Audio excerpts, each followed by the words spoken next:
Hey guys, and welcome to a brand new episode, and the first ever episode that will be going up on YouTube, probably later tonight if the editing goes well. I've been practicing a little bit with the editing on some videos that I was doing, and we'll see if this all goes well. It'll be my first YouTube video with my ugly mug in it. And for those of you who are on YouTube, welcome, and I am Walker, and I talk comic books. I review comic books every single week on my podcast, and so we're going to go ahead and we're going to get started here with some reviews. So we're going to start off this week. We've got Secret Warriors issue number 9, and in this particular episode, the team has begun to return the children that were stolen by Dark Beast. And during the process of this, Mr. Sinister happens to show up in the base where they had found all of these children, and he's got a proposition for them, and he tells them that if you bring Karnak to me so that we can finish what we've started, maybe I'll give Dante's niece back. And which of course, infuriates Dante. But they can't seem to stop Mr. Sinister and Dark Beast. Their team of genetically enhanced Inhumans is just too great and powerful. So when Lunella manages to get a hold of Karnak, she tells him exactly what it is that's going on, and hey, why have you been working with Mr. Sinister? And he's like, I don't know what the guy's talking about, he's insane, I don't know.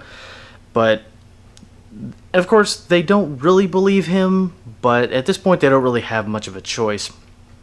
So the team finishes delivering the last of these kidnapped children that were in this base, and much to the sorrow and sadness, there's a little bit of a surprise, and yeah, Mr. Sinister has got something that he's been doing to these children, and it comes to an explosive end. So next up, we've got US Avengers issue number 12, and this is the final issue in the US Avengers.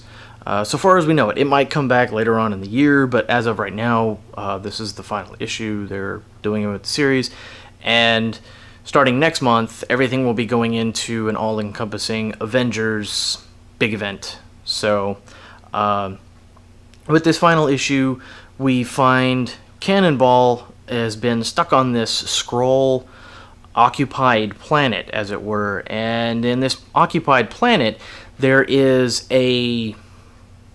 They're all the Skrulls are human-like, and they're playing the roles of this Archie Comics knockoff TV show, and it's completely ridiculous and completely out there, of course.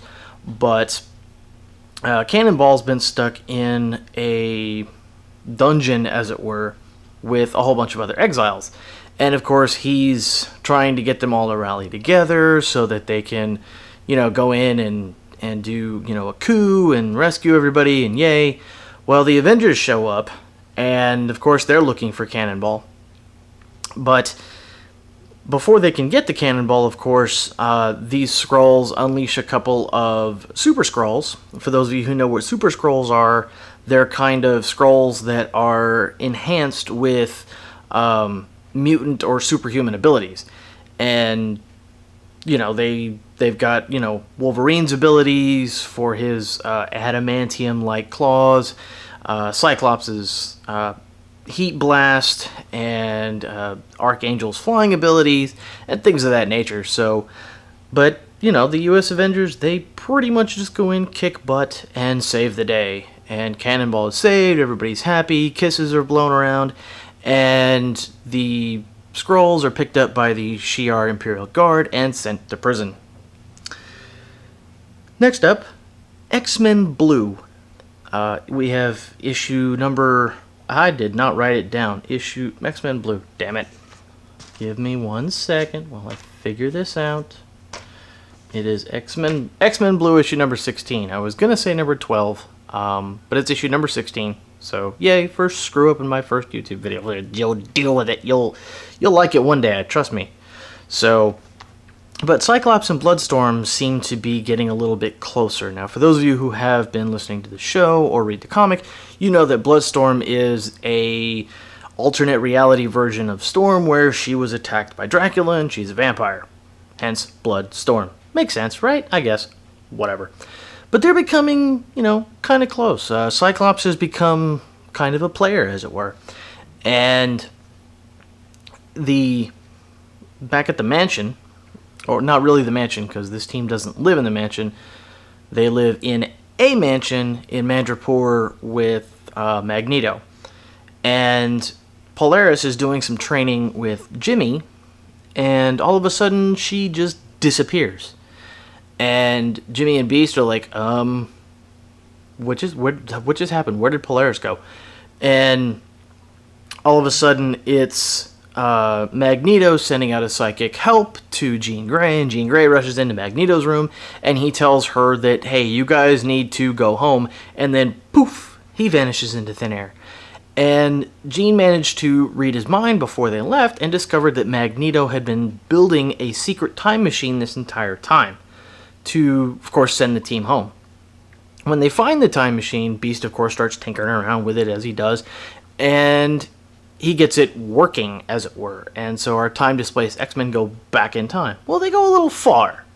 And they end up in, the Jurassic period, and then they jump again, and they end up in another time period, and then they jump again, and they are now stuck in another time period, and it's not theirs. So our time-displaced X-Men are even more time-displaced than they were before, because we haven't done enough with time-displaced X-Men. Anyway. Moving on, we've got Old Man Logan, issue number 21. Now, Logan is walking through the mean streets of Tokyo, pretty much just kind of minding his own business. And he happens to come across a gang that's kind of attacking this man, and he, of course, jumps in and saves the guy. And they're like, well, you interfered in our business. So now he's picked a fight with them, obviously. And he manages to figure out that these particular gang members have a healing ability. Well, their healing ability is not natural. And so, of course, this gives Logan, he's like, okay, I got to track down where they got this healing ability from. And he finds out that it's a drug being supplied from a doctor who works at Yoshida Industries. And for those of you who know, Yoshida Industries is owned by the Silver Samurai. Now, of course, while this is going on, the Silver Samurai is also in the middle of a hostile takeover from the Hand. And he's up in his office dealing with a buttload of Hand ninjas.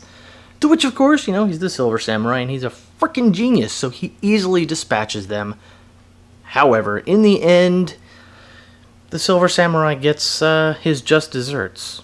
So, things aren't going too good for Yoshida Industries right now. Next up, Jean Grey, issue number 9. Now, of course, the Jean Grey comic does not tie into what's going on with XMen Blue, so any preconceptions you might have of this, being a kind of a thing with the XMen Blue I just did, forget it. Don't worry about it. Jean Grey is currently unconscious, and she is being rushed to the hospital by Emma and a psychic ghost of her older self, and the two of them are sitting in the ambulance basically arguing over what just happened, because basically her psychic Jean Grey older ghost decided that she was going to jump into Emma's body, and they connected psychically again, and it caused a young Jean to touch the Phoenix Force inside Emma's mind, and it knocked her unconscious. So they're on their way to the hospital, and when they get to the hospital, of course, the doctors can't do anything for her, so Emma takes her to the mansion in Central Park, and she calls the Cuckoo Sisters, and they come and they form kind of this, what Emma does with the Cuckoos, and they form this kind of psychic ring around Jean Grey, and they're trying to wake her up and trying to get her out of this psychic prison that she's currently in. And of course, things go a little bad. Quentin Quire shows up and uses his ability to psychically shoot her in the head, which of course everybody gets upset over. And while all this is going on, Hope Summers happens to be sitting monitoring some satellites that she's got running around in space. And she's like, holy crap, I have to find Jean. So she rushes off to find Jean. Well, she finds Jean laying on the ground with all of these other psychics running around her. And she's like, okay, I don't know what y'all did, but we've got a problem. And at that point in time, luckily, Jean Grey wakes up and she's like, yeah, she's not kidding, because the Phoenix Force has arrived. So, and of course, the Phoenix Force is coming for our young Jean Grey. And of course, this entire time, she's been trying to figure out a way to fight it. Can she? I mean, I don't see how she's gonna. But, we'll find out what happens. Next up, we've got Hal Jordan and the Green Lantern Corps, issue number 33. Now, this one seemed a little bit ridiculous, but it is an issue that kind of sets up our next arc for the Green Lantern Corps. And in this particular issue, we find that a Green Lantern ring has found a child to call its ring bearer. And so, Syed and Ganthet, thank you, I couldn't remember his name. Syed and Ganthet are training this young boy to be a Green Lantern, while Hal and Kyle are off planet trying to save this people from being torn apart by a volcano. This group of evildoers comes to Mogo and captures Ganthet and Syed and takes them back to a facility where they are currently housing all of the other Guardians of the Universe that were originally displaced into the Negative Vault, where there was a whole big thing. Too much backstory, really, but there are still other Guardians of the Universe roaming around. They're exiled, as it were, but this group has plans for the remainder of the Guardians, and it's not that they want to have a little playtime. So, last up for this week, we've got Batman Annual number 2. And for those of you who've been reading Batman as of late, you know that Batman and Catwoman are engaged, and they're going to get married, and everybody is going to be all happy, and there's going to be a wedding issue, probably, and it'll be a huge, giant thing.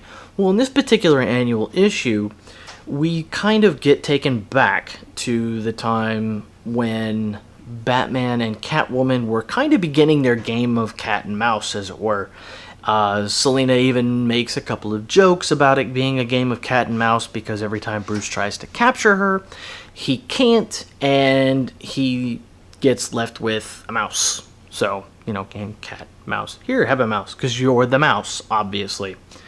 There's even a point where Selina is bold enough to steal the Batmobile and go on a little joyride, and then she's even bold enough, once she learns that Bruce Wayne is Batman, she's even bold enough to realize that she can break into his house and steal things, and she does, and she dares him to even come jump out the window after her while there are cops hanging out in front of her house, and let's go ahead and let's do this dance.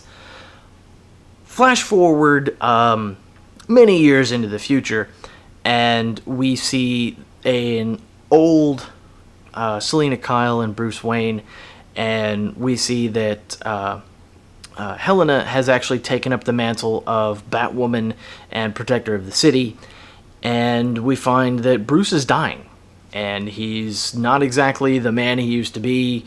He's not the old Dark Knight that we've been getting from the Dark Knight series that have been coming out, and it's actually kind of a sad issue. I'm not real big on the whole telling a story that happened a long time ago, that didn't actually happen, that isn't a part of continuity, but the writer decided he wanted to make a continuity, and then showing us something in the future. I'm not a real big fan of the whole time jumping back and forth to tell a couple of stories just because we want to prolong what's actually going on in the book. But I actually liked this particular issue, so good on them, and Good on DC for making this happen to kind of show us that there can be a happy ending for Batman. So, but that is it for comics. That is it for the show, and I hope you enjoyed it. For those of you on YouTube, you can check out the audio version of the podcast on iTunes, Stitcher, and Podbean. You can search Walker the Geek. And for those of you who are listening to the podcast, you can head over to my YouTube channel and check out a live version of my ugly face. And in the, just, you can see the kind of wackiness that I have to kind of deal with. Looking at myself is a reflection in this camera's lens. It is very weird. But anyway, that is it for this week. And as always, geek like no one's watching.